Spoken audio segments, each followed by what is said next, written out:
Hello, আসসালামু আলাইকুম। আমি আজকে সবজি খিচুড়ি রান্না করব। তার জন্য আমি ভালোভাবে চালটা ধুয়ে নিলাম। ধোয়ার পর আমি চুলাতে পাত্র বসিয়ে দিয়েছিলাম পানি ফুটানোর জন্য। আমি গরম পানিতে চালগুলো দিয়ে দিলাম, জ্যোতিক জায়ফল বাটা দিয়ে দিলাম, তারপরে জিরা বাটা দিয়ে দিলাম, তারপর এই আদা রসুন বাটা, হলুদ গুঁড়া, তারপরে তেল দিয়ে দিলাম। তারপরে আমি এই তেজপাতা, তারপরে দারচিনি, এলাচি এগুলো দিয়ে দিব। দেবার পর আমি একটু ধনিয়ার গুঁড়ো দিয়ে দিব। ধনিয়ার গুঁড়ো দিয়ে আমি কিছুক্ষণ ঢেকে রাখবো। কিছুক্ষণ ঢেকে রাখার পর আমি অন্যদিকে সবজিগুলো ধুয়ে নিব। এই মিষ্টি কদু ধুয়ে নিলাম, তারপরে সবজিগুলো ধুয়ে নিলাম। সবজি পাঁচটার মধ্যে সবজি যা ছিল তাই আমি দিয়ে দিয়েছি। বেশি ছিল না সবজি, এই মিষ্টি কদুগুলো দিয়ে দিলাম, সবজিগুলো দিয়ে দিলাম।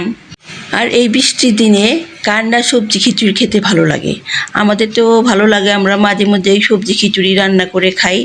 আর ওরা বুড়ো অনেক পছন্দ এই সবজি খিচুড়ি। আমি এখন কাঁচামরিচ দিয়ে দিব। কাঁচামরিচ দিয়ে আবার কিছুক্ষণ নাড়াচাড়া দিব। দিয়ে আমি অন্যদিকে কোরবানির মাংস ছিল, কোরবানির মাংসটিকে চুলায় বসিয়ে দিয়েছিলাম। এই কোরবানির মাংসটিকে আমি ঝুরা করে নিব। ঝুরা করে নিয়েছি। ঝুরা করে আমি এই সবজি খিচুড়ির মধ্যে দিয়ে দিব। দিলে অনেক ভালো লাগে, গ্রানটা আসে সবজি খিচুড়ির। আমি এখন সিদ্ধ করা ডালগুলো সব খিচুড়ির মধ্যে ঢেলে দিব। আমি আগেই সিদ্ধ করে রেখেছিলাম, এখন খিচুড়ির মধ্যে ঢেলে দিব। এই সবগুলো আমি খিচুড়ির মধ্যে ঢেলে দিলাম।